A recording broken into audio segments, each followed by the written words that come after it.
The great Library of Alexandria wasn't destroyed in a single catastrophic fire. The image of a sudden, all-consuming blaze is powerful, but it's not the truth. The familiar story of one terrible day is a myth, a simplification of a much more complex reality. The truth is far more intricate, involving centuries of change, conflict, and neglect. The library's end was a slow, painful process, not a single explosion of flame. Its decline stretched across generations, marked by moments of crisis and long periods of quiet erosion. It suffered from war, political ambition, religious intolerance, and most insidiously, neglect. Each of these forces chipped away at its collections and its spirit. The idea of one great fire is compelling, but history is rarely so neat. The truth is messier, shaped by many hands and many decisions, both deliberate and accidental. The real story is a warning. Knowledge is fragile, and its preservation requires constant effort. Without vigilance, even the greatest achievements can slip away. By focusing on a single cataclysm, we miss the slow decay, funding cuts, shifting politics, and rising dogmatism. These quieter threats are often more dangerous than any single disaster. The library's demise reflected a civilization turning away from curiosity and open inquiry. When a society stops valuing knowledge, its treasures become vulnerable. As we explore the real story, let's set aside the myth and look at the evidence. Only by understanding the true causes can we learn from the past. The truth is a gradual fading, a brilliant light dimmed by many hands over centuries. Understanding this process matters because it reveals how easily knowledge can be lost. It shows that preserving knowledge is an active choice, not a given. Every generation must decide whether to protect or abandon what it inherits. The Library of Alexandria wasn't just lost, it was allowed to disappear. Its fate was sealed not by one event, but by a series of choices and failures. Its story is a cautionary tale for every generation. We must ask ourselves, are we doing enough to safeguard our own knowledge? Let's uncover how this legendary institution truly met its end, and what its legacy means for us today. To understand what was lost, we must travel back to 3rd century BCE Alexandria. Founded by Alexander the Great, Alexandria became the world's intellectual capital.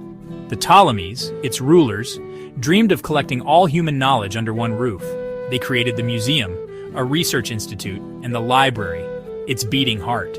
Scholars from across the world were invited, given stipends, and freed from taxes. Their mission to think, debate, and push the boundaries of understanding. The library was more than a collection. It was a living organism of thought. Ancient descriptions evoke grand halls lined with shelves, filled with tens of thousands of scrolls. This was the world's first true research university and national library.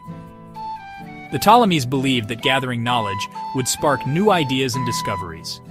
The library was a beacon of civilization, a bold declaration that knowledge matters. The Ptolemies were relentless in their quest for knowledge, driven by a vision to make Alexandria the intellectual heart of the ancient world. Their agents scoured the Mediterranean, buying every scroll they could find, from bustling markets to distant ports, seeking wisdom from every corner of the known world. Ships docking in Alexandria were thoroughly searched for books and scrolls, which were then copied for the library's ever-growing collection. The originals were kept in Alexandria, while owners received high-quality copies, a bold policy that helped build the world's greatest repository of knowledge. Ptolemy III even kept Athens' prized manuscripts, willingly forfeiting a massive deposit just to secure the originals for Alexandria's shelves. The library's scholars didn't just collect, they translated, compared, and organized texts, making sense of a vast sea of information. The Septuagint, the Greek translation of the Hebrew Bible, was one landmark project, opening sacred texts to new audiences and bridging cultures. The library's mission was cosmopolitan, making knowledge accessible across languages and cultures and fostering dialogue between civilizations. Librarians like Callimachus created vast, detailed catalogs, mapping the world of ideas and making it easier for scholars to find what they needed. The library was a dynamic center of scholarship, alive with debate, discovery, and collaboration, not a passive warehouse of dusty scrolls.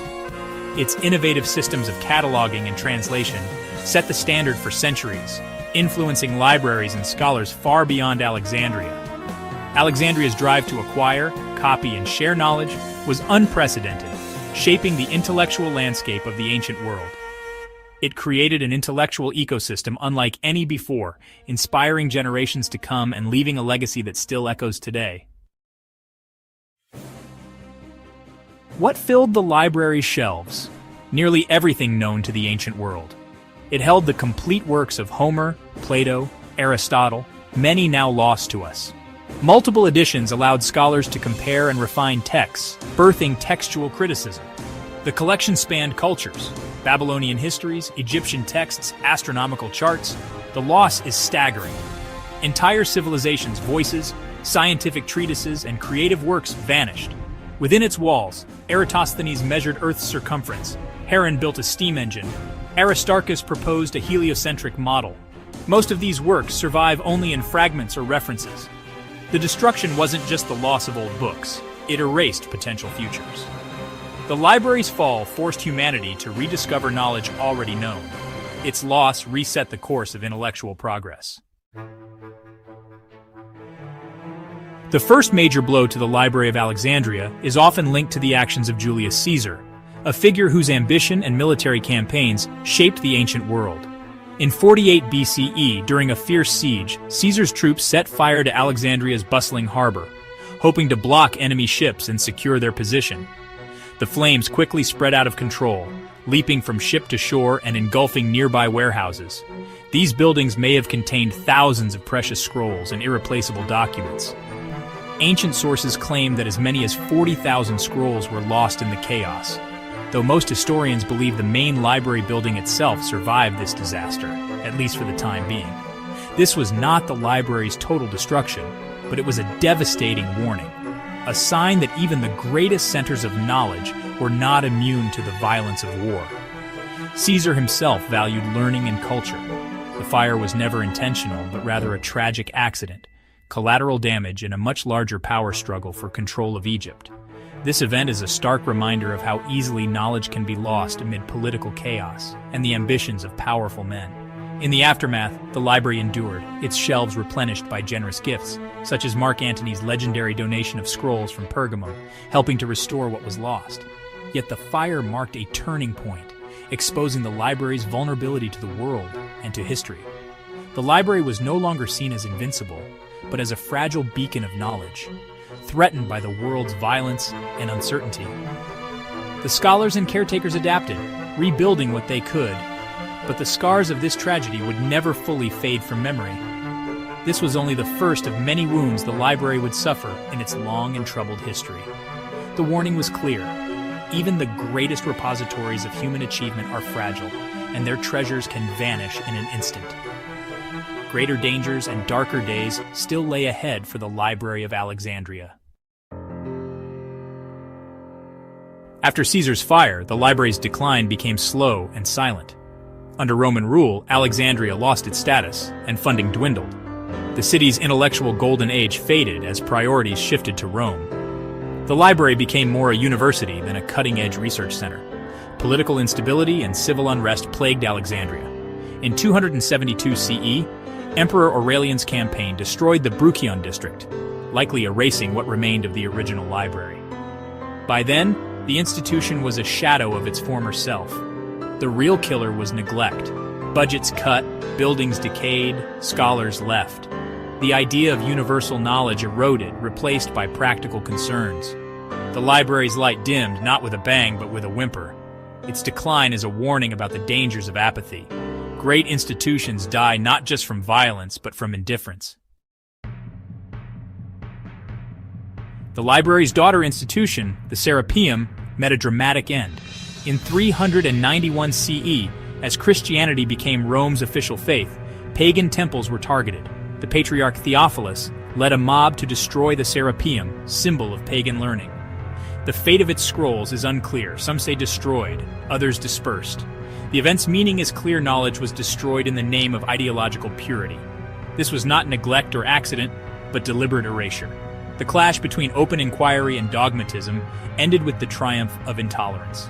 In the ruins of the Serapeum, a chapter of intellectual history closed. In 642 CE, Arab armies conquered Alexandria. The most famous story claims Caliph Omar ordered the library's books burned as heretical or redundant, but this tale, first recorded centuries later, is almost certainly a myth. By then, the library and Serapeum were already gone. The legend served as propaganda, painting the conquest as hostile to learning. In reality, the early Islamic world preserved and expanded ancient knowledge. Scholars in Baghdad and Cordoba translated Greek works, reviving Alexandria's spirit. The bathhouse burning is a ghost story, distracting from the real, gradual loss. The library's end was not a single act, but a long process involving many hands. Its destruction was the result of war, neglect, intolerance, and shifting power. The myth of a final burning overshadows a more profound truth. The Library of Alexandria is gone, but its legacy endures as an idea. The dream of a universal library echoes in our universities and the internet. Its destruction reminds us, knowledge is fragile and must be actively preserved. We must guard against neglect, conflict, and dogmatism that threaten learning. The 1,000 cuts that ended Alexandria can happen again if we're not vigilant. Exploring lost histories connects us to our ancestors and the evolution of human thought. The curiosity that drove Alexandria's scholars still drives us to explore the cosmos. Don't accept simple stories. Dig deeper, question, and wonder. The story of Alexandria is one of many in humanity's journey of discovery and loss. By studying them, we learn about the universe and ourselves. Let's continue this journey together. The universe is full of wonders, waiting to be explored.